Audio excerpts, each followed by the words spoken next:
সন্তানকে এত দরদ করতে হবে না। যেই সন্তান আখিরাতমুখী নয় সেই সন্তানের জন্য কিছু রাখা যাবে না, বরং আল্লাহর জন্য সবকিছু দিয়ে আখিরাতমুখী হয়ে যাবেন। যেই সন্তান আখিরাতমুখী আছে, সালাত পড়ে, যাকাত পড়ে, যাকাত দেয়, ঈমান রাখে, ঈমানের উপর আছে, সেই সন্তানের জন্য যদি রেখে যান আপনি সদকা জারিয়া পাবেন।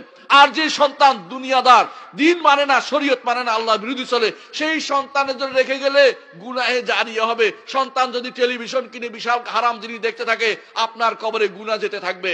আপনি মনে করেন না সহজে পার পেয়ে যাবেন, কারণ আপনি গুনার রাস্তা তৈরি করে দিয়েছেন।